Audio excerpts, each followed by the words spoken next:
from the 1973 podcast. Sorry I couldn't make the episode today. I'm too busy smoking a bunch of 11-year-olds here out in the ice in Hetland and New Bedford. Enjoy watching my other four pals on the 1973 podcast. Ladies and gentlemen, boys and girls, children of all ages, as you can see, we're killing the penalty on this one. We're down 2 men. We're shorthanded.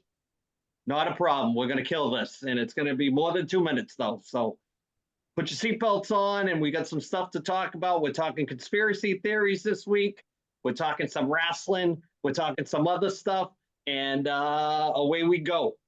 So, Thomas, big shoes to fill. Usually I tell Chris he's got big shoes to fill when you're not here. So you got some big shoes to fill. Talk about Goon Guard. Talk about a sponsor. We got a great email this week. It's a little different. So go ahead. All right. The email of the week is brought to you by Goon Guard. Goon Guard's mouth guards are scientifically proven to provide up to 2 times the impact absorption of traditional mouth guards. Their patented fitted material provides a lockdown fit so that it stays in place at all times, while it also makes it easy to breathe and speak. Goon Guard can be remolded as many times as you need, and you can visit them online at goonguard.com. And Andy, I believe, is the 1973 podcast still the 1973 discount is the code? promo code. Yep, I'll drop it in right before this, right before the email. So, Bradford, big shoes. It's talking about we're talking about something that's near and dear to your heart, the conspiracy theory. So, take it away. Yeah, I've been booed out of so many Thanksgiving meals. For in office conversations around the water cooler, because I hear one little word and whoop, there we go. So this week's email comes from Hazel. She's from Elko, Nevada. A really interesting email. She says, I hope this finds you all well. I'm a devoted listener, so thank you for being a devoted listener. We appreciate it. And I've always been fascinated by these insightful discussions you bring to the table. Your recent episode, Brad, yours truly, talked about Taylor Swift, were particularly eye-opening. So she just asked some questions about conspiracy theories, origins and evolution, psychology behind the belief, impact on society, debunking myths, media's role, so on. The email that she, is a very well-written, worded email.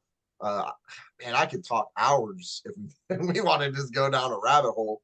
But, the psychology behind it, the impact on society, this and that. I mean, that is like a serious research project. If we wanted to really, really, really get into it. But, so I'll start right with, I think the psychology behind it is we see events happening before us, whether that's 9/11, the moon landing, this flat earth theory, really it's not a flat earth, it's the filament. But, like I said, we can go down this rabbit hole. But I don't think that, people are looking for like an explanation, so to speak. I think we're looking for these coincidences that occur. And then once your brain starts connecting these dots with these big coincidences, these quote unquote conspiracy theories are born. And the more coincidences, the more truth they tend to have. And the more they kind of spread, like wildfire. I'm a fan of the Taylor Swift one. Do I think she's a witch? I don't know. I'm not a witch expert. You know what I mean? I watched her performance in the theater, and I've listened to a lot of podcasts about this specific topic. I've watched a few YouTubes, and there are a lot of coincidences that would lead you to believe that the famous mega pop star Taylor Swift might be a witch, or at least participate in witchcraft. I would like to just point out she does look very much like the daughter of a certain somebody who started the Church of Satan back in the 80s. But also, talking about, satanic worship and stuff like that, there was a huge satanic scare in the 80s where anytime anything happened in the world, the media, conspiracy theorists, people with any kind of voice blame Satanism. And I feel like we're kind of in that again. Anytime something happens on TV, the Super Bowl, a movie, a concert, we're back in this great satanic scare. So we got to be careful that we don't just call everything Satanism and satanic occultism, because then stuff that really is happening gets lost in the wash. But we're talking about coincidences. She looks like the founder of the Church of Satan. She holds a concert in SoFi Stadium. Have you guys looked at SoFi from an aerial view? No. It's very interesting. The design of SoFi Stadium, it is basically, hold on, let me pull it up. It's the Eye of Ra, which is an Egyptian symbol that symbolizes power, fury, and violence. The whole stadium is designed that way. She holds a live concert, records it, and then puts it out in theaters for all of us to take our kids, myself included. Lucas fell asleep though. He didn't see the Eye of Ra. But once I saw that, because they do the aerial shot, in that movie, once I saw that, I was like, oh, crap. Like, I've already had counted on one hand all these other witchcraft-related, occult, satanic-related, coincidences in her concert, and then the Eye of Ra just kind of pulled it all together. And I was like, how do you not see this? And so I call them normies. Normies are the ones that call me a crazy tinfoil hat conspiracy theorist. Normies can't wrap their head around that maybe there's something else going on. So I want to ask the professor. He is the compass that keeps us on true north. Tom, if you have a conspiracy theory, what is your favorite conspiracy theory? You had to pick one. What is your favorite one that you're probably the most intrigued with, that when you see it come up on TikTok or something on social media? What is it? Well, first of all, I want to tell Taylor Swift that was Brad, and his expressed views are not ours. So if you're going to put a spell on anyone, do it to him. We're no, just in case. my favorite conspiracy theorist is like the original one that I can remember as a kid. It's the moon landing. That's the one that it still to this day holds up, where, people still talk about it today. So it's like you're going on, like what, 65, 70 years, whatever it is. And that to me is the biggest one. So I there's two ways I can go with this, because I love a good conspiracy theory.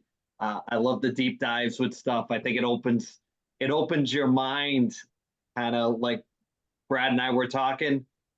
There are things that are hidden in plain sight, and they're so obvious that people are like, that's not possible.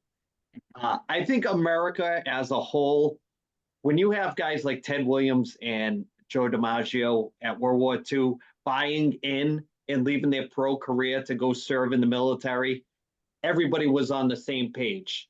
But I think the line in the sand for America as a whole with society and saying, wait a minute, something's wrong here, was the Kennedy assassination. That's my timeline in the sand of, before that, everybody bought war bonds, everybody, whatever the government said, they were like, yeah, we're the USA, and USA like that. But after the Kennedy assassination, people were like, hey, I like that guy. What the hell happened? That can't be right. Those bullets don't bounce like that. Things like, and then I think from there, the trust in what was fed to you is changed a little bit. That's where you have all the counterculture started after that, the hippie movement, all the underground stuff, underground music, underground trends, that all started. And then I think where we've evolved to now is because we have technology with cell phones and TikTok especially, and there's a conspiracy about TikTok, why they want to take that down, because of all the information that's out there and the way people present it. It does open that, I'd hate to use a Tony Khan term, a forbidden door that's never been opened before, with like-minded people saying, hey, listen, if you think that's crazy, how about this? So going back to the moon landing, the Stanley Kubrick theory of him doing a favor for the government, and his deal was supposedly that you can never alter any of my films ever. Whatever I present, if I do this for you, whatever I make, you have to present it as my art. So we get to Eyes Wide Shut. Supposedly it was too close to certain things. They cut out a half an hour out of the movie, which breaks his contract because there was some weird stuff in there. I don't know. We'll never get to see it. And the guy just passes away. And then they released it the way they wanted to. So crazy stuff. I mean, it's very cool to talk about. So many different things, the dollar bill, all these things about, the world fairs and how they looked, and these grand fires in big cities that tore down different things. And did we have Great any reset? right? The Great reset. Yeah. So very cool. I don't know. If you think it's something that we should get into more and more, I'd love to hear more things. And, Tom could probably be, like I said, that true north with it. He's really good about bringing us back to where we need to go. I think it's a great email. And it all came from a little blurb that we had talked about for maybe 2 seconds on a show. And somebody was like, hey, that's pretty cool. You guys should talk about that. So if there are more subjects that you guys out there that watch think that we should talk about, and it's not just all sports, it's the 1973 podcast. It's wide open. It's Let us know. Yeah, let us know, please. Yeah, Brad, if you had to pick one, like I asked Tom before we close this email out, what is your all-time favorite conspiracy theory? Can I give two? Yeah. Oh yeah. Okay. My all-time favorite, wackiest, and probably most unbelievable is that Antarctica is a giant ice wall and there's a whole other civilization on the other side. Okay. I like it. That's my wackiest. I mean, I'm just waiting for that truth to come out somewhere. But the one I love to go down the rabbit hole, I just watched like an hour and a half YouTube the other day on it because of technology. Andy, like what you said, man, people are making YouTube and TikToks and Instagram accounts and going down these deep dive rabbit holes. And the one I'm constantly going back to is the 9/11 tragedy. Not saying it, people didn't die, the towers didn't come down. They clearly did. But the big thing that people seem to overlook, and I talk about coincidences, towers 5 and 7 also collapsed, weren't struck by airplanes. I don't see how you could accept that as like, oh, that's part of the damage. Nothing even touched those 2 buildings. But a huge coincidence is, I'll give you one guess as to what prominent American family name was in charge of security over the World Trade Center. Anybody? Nope. The Bushes. What a coincidence. And I'll throw just a wild a flare out here real quick. President Obama is a distant relative of the man who attempted to assassinate Ronald Reagan. Go down that rabbit hole if you would. And guess who that man had dinner with the night before he tried to kill Ronald Reagan? It's another big coincidence. That The Bushes. Yeah. So just gonna throw that one out there. All right. One of my favorite things I ever heard about George Bush Sr., not Jr., was he was the last of the old guard that actually knew secrets that he had to take to the grave. They always said that he was the last guy in his, at his clearance level or whatever, that knew everything about what's true and what's not true. And when he passed away, he was the guy that took all those secrets with him. So, there's a lot of good ones. There's a globe in back of me. We could, I'm just putting it out there. Is it a snow globe? That we can go with the Simpsons conspiracy theories with Matt Groening, putting all those things in the, in the episode. That's hee ha ha. I mean, the Simpsons waited like 20 seasons before they made a movie. Everybody wanted to make a movie, and when they finally did, there's the one where the dome comes over Springfield, and kind of blocks them in. So, I mean, little subtle things here and there. The one that blows my mind before we leave this about the Simpsons, because that's my all-time favorite show, is the Donald Trump frame for frame of him coming down the escalator. how they captured it ahead of time, frame for actual frame before it actually happened in real life. I mean, that's the one that's like, what the hell? I mean, same escalator, same store setup, same wave, same everything. It's like, what is going on? So Crazy. blows my mind. So if you'd like to, continue talking about that, maybe we can talk about a certain one every week and maybe make it into a little segment. Brad will get to pick that. We'll give Brad a segment. He doesn't seem to have a segment, but Brad's been a big part of the show. Great person, and it's awesome how we met Brad through Ed, and never actually physically met, but like I said it before. As soon as I had that first conversation with him on here, and he's like, "I like comic books. I like this." I'm like, "Here's my guy right here. This guy's There all he right." is. Yep. So yeah, we'll put a pin in that till next time, and maybe Brad will, over the course of this week, will come up with one conspiracy to talk about every week, and we'll do a quick round table and blow Ed's mind and blow everybody else's mind, and then Tom can bring us back to where we need to be. So speaking of that, Tom, let's do some shitty picks. All right. Do some shitty picks.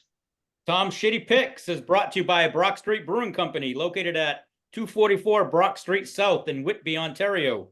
The brewery is home to a banquet hall, an on-site restaurant, and members-only lounge. Everything they brew is done in-house, including sours, lagers, and vodka sodas. They've got something for everyone, so if you're in Whitby, go check them out and tell them the 1973 podcast sent you.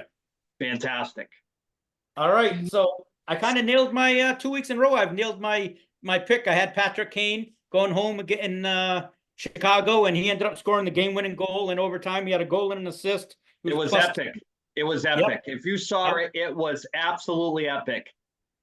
And it was awesome the whole day. I mean, they retired Chelios's number. I mean, it was just one big thing. It was really, really good day.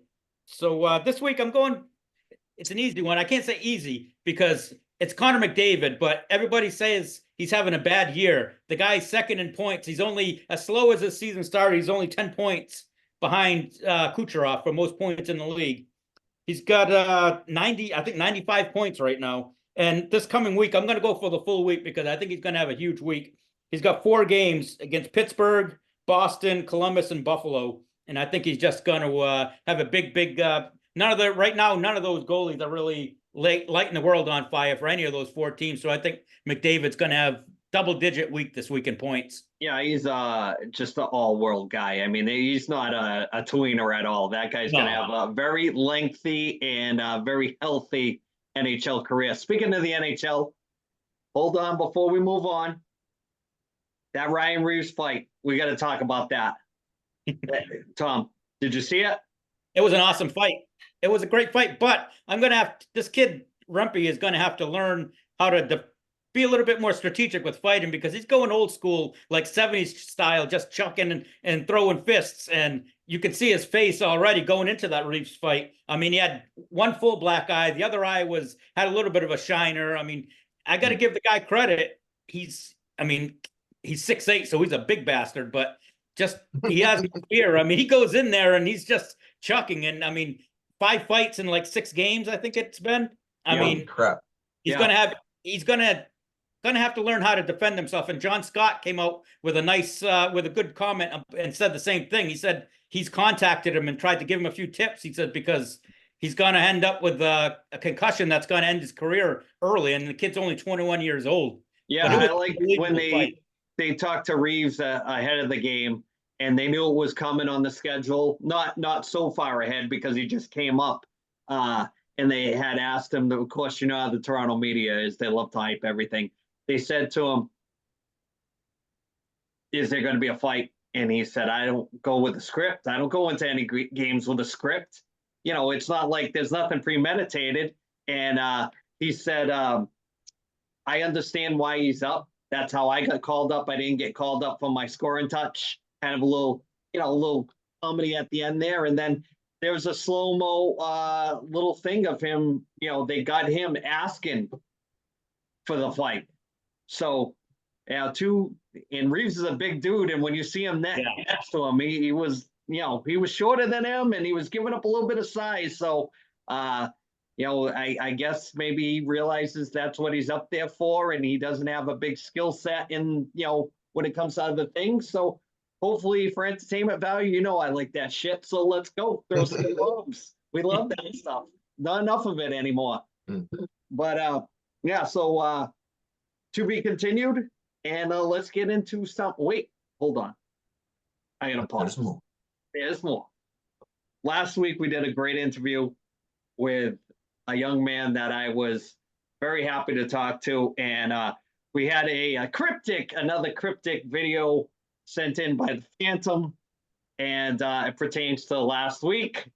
Our buddy Dennis, and the Phantom is very, very impressed with the workout routine of our childhood buddy, and he put it in video form, and I am going to drop it in somewhere, probably here, right here. Okay, oh, come on. There you go. That's it. One more. Oh, that's it.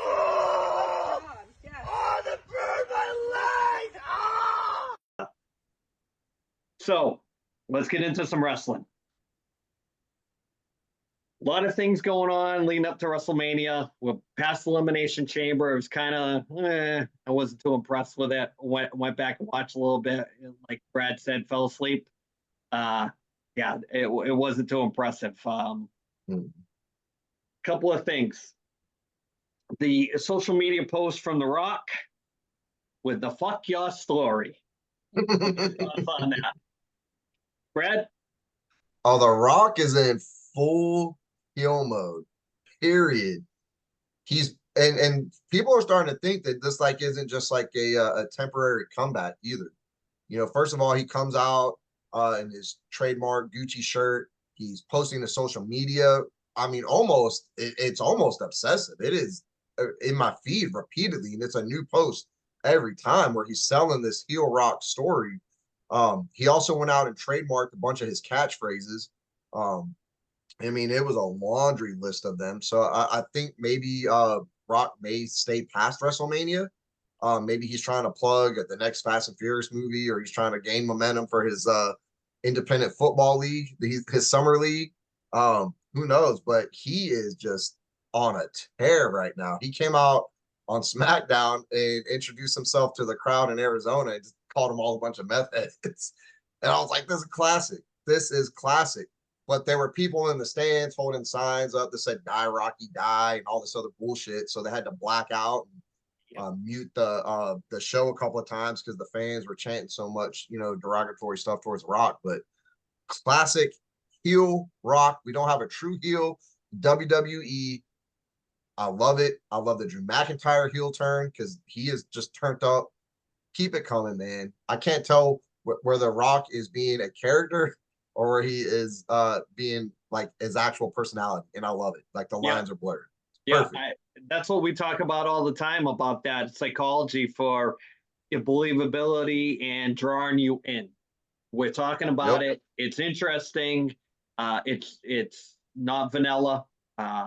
These characters with it's vanilla. It's trapeze act. It's all that stuff. I mean, that's the thing I like about MJF. He's a true old school heel. And if he goes back to AEW, I think it's a step backwards for him. I thought I would never say that, but it's amazing how, if you look at the landscape, only Cody Rhodes and now Sean Spears are the only ones that have gone back to WWE. When these other guys are available from AEW, it's like, they're like, nope, we don't want them. We don't want another Jeff Hardy or another high flyer or some lower mid-carder that you've seen one match, you've seen it all. So I love the direction that they're going with certain characters. I like the long-term storytelling. We've always talked about that. It's bringing you in, taking you on a ride, and just enjoying yourself and losing yourself in the story. And that's the best part. Tom, what thoughts on anything leading into WrestleMania?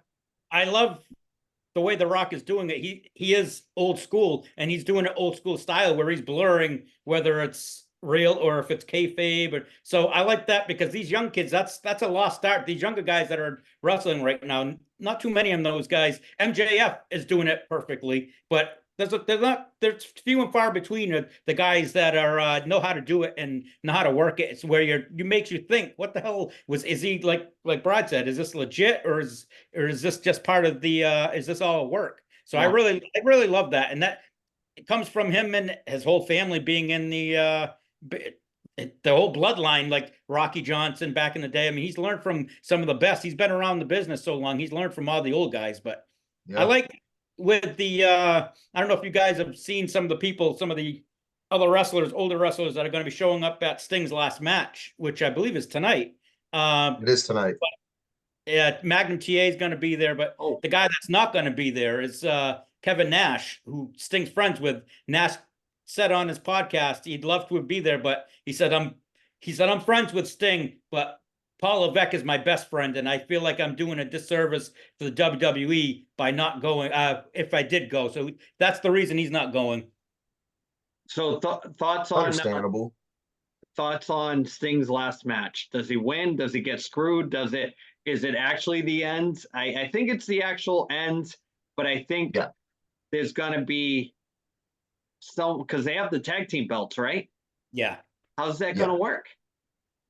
Are the belts on the line for this tonight? So I don't know. Is he going to retire with the belts and then they have to go into a tournament, or are they going to do a stupid thing where Darby Allin gets to pick his own tag team partner to replace Sting, or what? I think they're gonna let him go out on top. That's been the kind of the theme of the, first of all, the promo they released for it was, I mean, gut wrenching. I was like, God dang, I'm gonna have to watch this now. Like, because it's just a whole bunch of childhood emotions just kind of, come up to the surface with Sting. So that the promo was great. All the chatter and everything I'm seeing on all the different sites and groups that I'm in is that they want Sting to go out on top. He's ending his career on his terms, which is, unusual in this, line of work. So I think he's going to go out on top, and what they do with the tag titles after this, I don't know, but it's the end of an era. It's Sting, man. Yep. Yep. Definitely. When Sting was, Surfer Sting. Well, let me ask you that question. Favorite version of Sting, Tom? What's your favorite version of Sting? Just because when I was a kid, got to be the Surfer Sting. I mean, I liked, don't get me wrong, I like both of them, but Surfer Sting, anything but Blade Runner Sting. That was horrible. Okay. With Ultimate Warrior, that was terrible. Yeah, I don't like Wolfpack Sting with the red face. I don't like that one. Yeah. I thought they could have done Joker Sting. I thought that would have fit pretty good in WWF when he was there, but I realized he had such a short amount of time there. I really like the Joker Sting. Of course, I like the Crow, but Surface Sting is my favorite. Definitely my favorite. It hits home with me from time in wrestling when it was still what I loved it to be. So Surface Sting for me.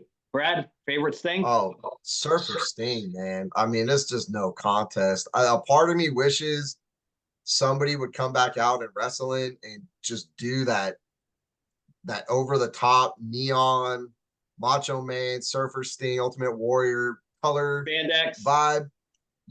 Like that is the awesome era of wrestling that I think we need to get back to. Braun Breaker kind of does that. I mean, his stuff is kind of bright and over the top, but like the Steiner brothers back in the day, they had all that stuff, and his father had the mixed match boots, which I always thought was fun, and he had the imaginary friend Alex that he used to talk to, which was great. That was cool. But yeah, Sting. How can you be a old school wrestling fan and not love Sting? Oh yeah, man. He never was a heel, not once in his career. He's like the nicest guy in wrestling. Yeah, him and Never Ricky heard of that Steamboat. story. Yeah, Ricky Steamboat too. Two guys that'll never be heels. Ricky Steamboat never was, and Ric Flair tells a fun story about Ricky Steamboat saying, "Hey, do you think I should turn heel?" He's like, "You're too nice of a guy to ever be a heel," and he never was. So we'll have to see how it plays out. I mean, like I was saying to these guys before we went on the air, you never know. WrestleMania is right around the corner. Does he show up and help Cody? Does Dustin show up and help Cody? I mean, we haven't even got any announcements for the Hall of Fame, but next week we're going to start previewing Dark Side of the Ring too. It's been, other than the championship matches, there's not a lot coming out about the rest of WrestleMania. Cody challenged The Rock. The Rock said no. Now he proposed that tag match, Bloodline versus Cody and Seth Rollins. The Winner screw dictates job. this and this. But other than that, like there's not like why aren't they pushing this Jey Uso story with Gunther? LA Knight and AJ Styles are feuding, but it's kind of lost in the wash. Randy Orton, Kevin Owens, and Logan Paul are beefing, but again, there's no like big push on these. Like you don't see these guys at all week to week. Then they throw them on a premium live event. Somebody ruins a match for somebody, and then they're like, "Oh, we're gonna beef," but all we're gonna do is talk about it on SmackDown. Like it's getting hard to stay engaged because we just want WrestleMania. But the cool thing about on SmackDown, other than The Rock talking for 30 damn minutes, was that he went to hit the "if you smell what The Rock is cooking," and Roman stops him. And that's where like that line gets blurred. We don't know, like, I mean, obviously that's part of the work, but then Roman Reigns was like, "Acknowledge me," and he did. But there was a little bit of tension. Like it was, I wouldn't say that the tension was part of the work. Like there's a real life tension between The Rock and Roman Reigns there that I think is palpable. Like you can feel it coming through the TV. Speaking of turns, because I think it's still going to be they're all turning on Cody. He's getting that dusty heat. I don't know, man. Ultimate baby face type move. I was there last week. I was there. I think The Rock and Roman Reigns are gonna implode. You think so? All right. Like when Roman Reigns comes out and he gives his promo and he's getting booed and nobody cheers, then the Rock's music hits and everybody goes wild. Then The Rock comes out and talks for 30 minutes and Roman Reigns is just standing in the corner with two thumbs up his butt. With Paul Heyman making faces the whole time. That kind of And I almost feel bad for Roman Reigns because all the talk, it's his match. All the talk is about Cody Rhodes and The Rock. I'll tell you what, Brad, if you were getting his paycheck, you would stand in that corner with no problem. Yeah. No problem whatsoever. Absolutely. So two passings in wrestling this week. Well, we had one of the Rhodes family's biggest nemesis, Ole Anderson. Tom, thoughts on Ole Anderson's passing? 4 horsemen, baby. That's what it's all about right there. He was one of the guys that started the whole thing. He was one of the co-founders of it. I mean, and it's funny because out of the 4 people, he was like, I won't say the worst on the microphone, but he had like the most monotone voice. And from what I understand about him backstage, he wasn't the nicest of guys either. He was always, they said he was always in a bad mood. But I mean, he was one of those guys that they were just, when it was him and Arn, they were the Minnesota Wrecking Crew, and they just fucking broke arms, man. They didn't mess around. Yeah, and don't forget him and Gene were the original Wrecking Crew. Yes. And Lars was in there for a little while too.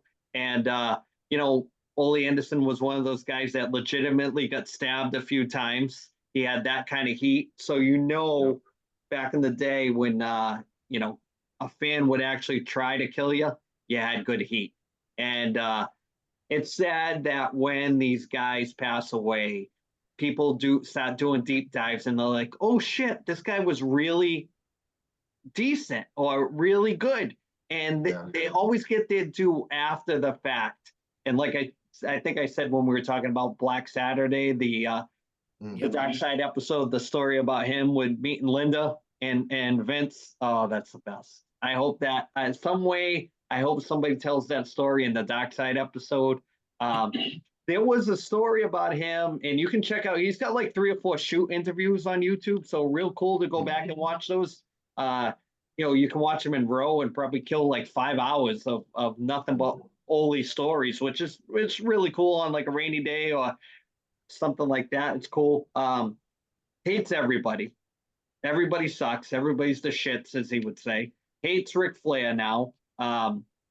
they didn't put him in the Hall of Fame with the Horsemen for some strange reason. You know, they put Barry in, but he never fit in with those guys. I mean, those guys were all on Tully and Ric Flair were always carousers and going out and living that lifestyle, and Ole was always like the square peg in the group. So I think when they finally got him out of there because he wanted to go watch his kid wrestle. He was in high school or whatever, and he was really good, and Ole wanted to take time off, and they kind of bounced him in an angle, and that's how they brought in. I think Luger came in right after that, and then the rest is history. And never had a run in WWE, never had any appearances in WWE, but definitely a Hall of Famer in my book. There's a couple of guys like that aren't in the WWE Hall of Fame, and one of the guys I think that's shortchanged is Ivan Koloff. That's one of my biggest gripes of not being in the Hall of Fame. One of the legit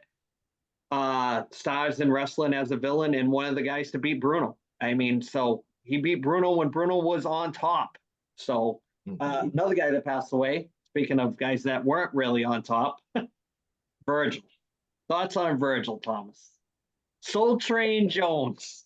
Let me start by saying, when I told my wife this week that these two guys passed, the first thing she said and asked was if me or Andy, if she said, did you or Andy touch either one of these guys? Because we have a little streak. You see enough older guys in wrestling conventions and stuff. A lot of them are starting to have passed away now. So we're kind of getting the Grim Reaper reputation now. But I confirmed with her that neither one of us have touched either one of those guys. So we're clear on that one. But I think we have a conspiracy theory in the works right here with y'all team. Yep, it all started a couple of years ago when we went to a convention and we had a couple photos taken with different guys, and we came home and like a week later, like two of them passed away out of like 5 or 6 that we met.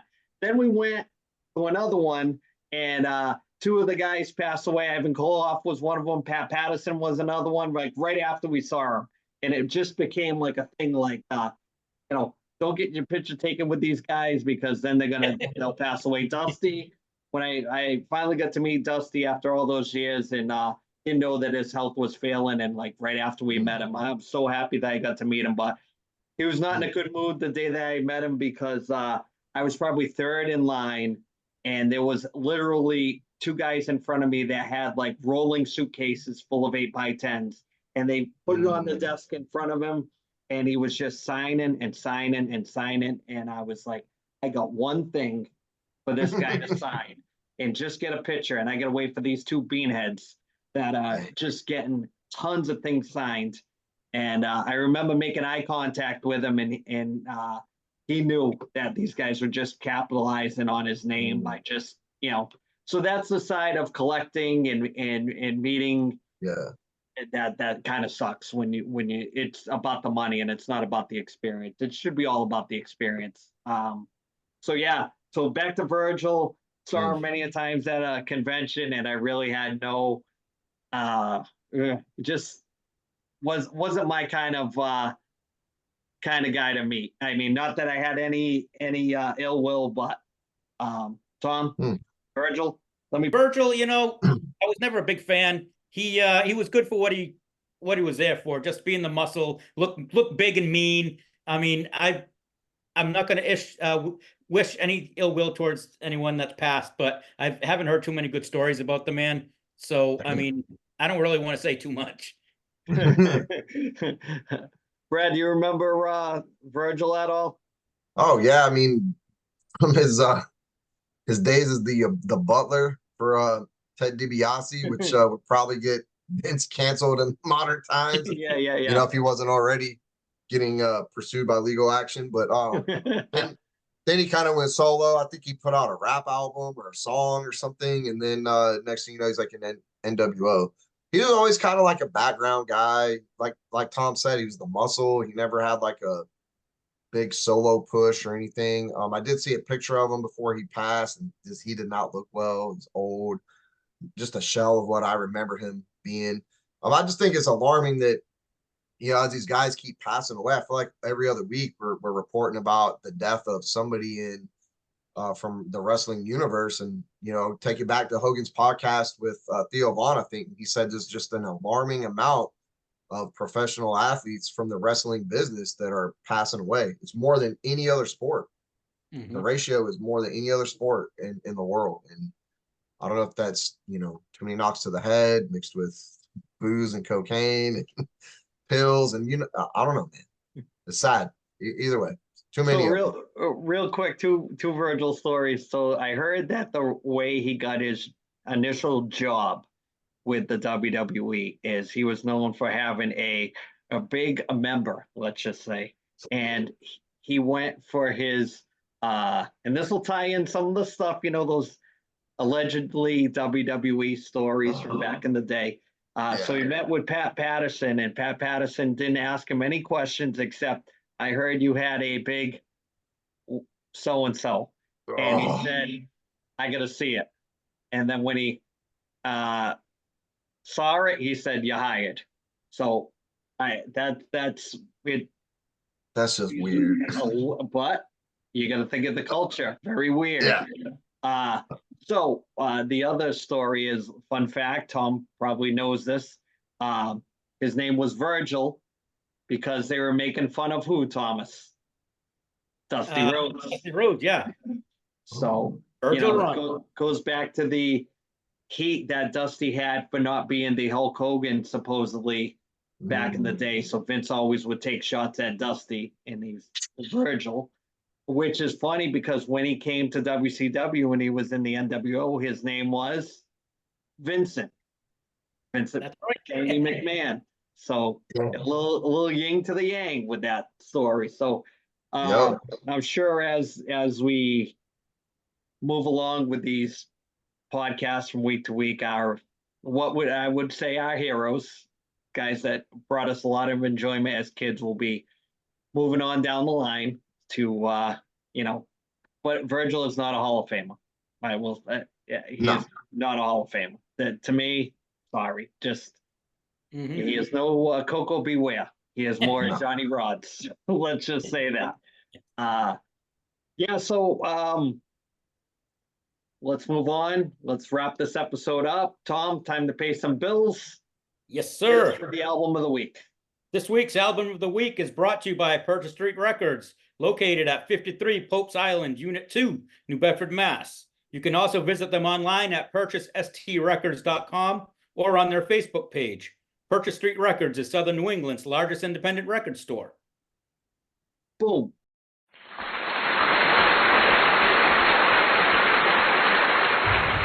Okay. All right, guys, I am continuing the trend of Megadeth, and I'm doing the debut. Killing is my business, and business is good. The great thing about the press that Roger has is this has these boots. These boots are made for walking, the Nancy Sinatra song. On later pressings, you don't get that cover. So right there, last track, side one. Come on down, $35, can't beat it. And plug your shows. Oh yeah. Flipside, JC on YouTube just hit 8,000 subscribers. Thank you, guys.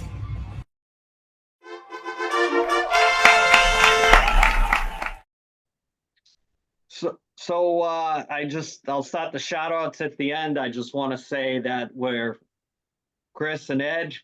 Chris is on location. His son had a hockey game. It kind of conflicted with the recording.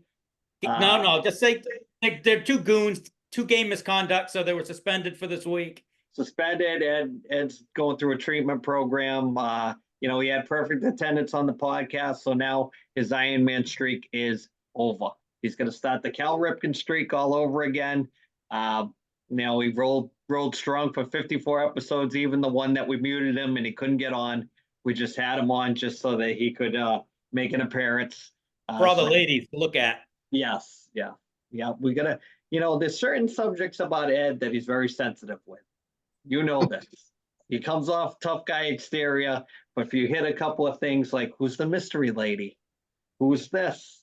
The guy on the couch? Where's the production in your setup? You look weak. Why is your camera shaking? Do you wear pants? He gets all, then it's all the typical. He gets flustered. He's got like 3 comebacks since he was a kid. Eat a bag of dicks. Go fuck yourself. All these other things. Oh, classic Edward. Yep. So he's big, but he's sensitive. He's Yeah. sensitive. Yep.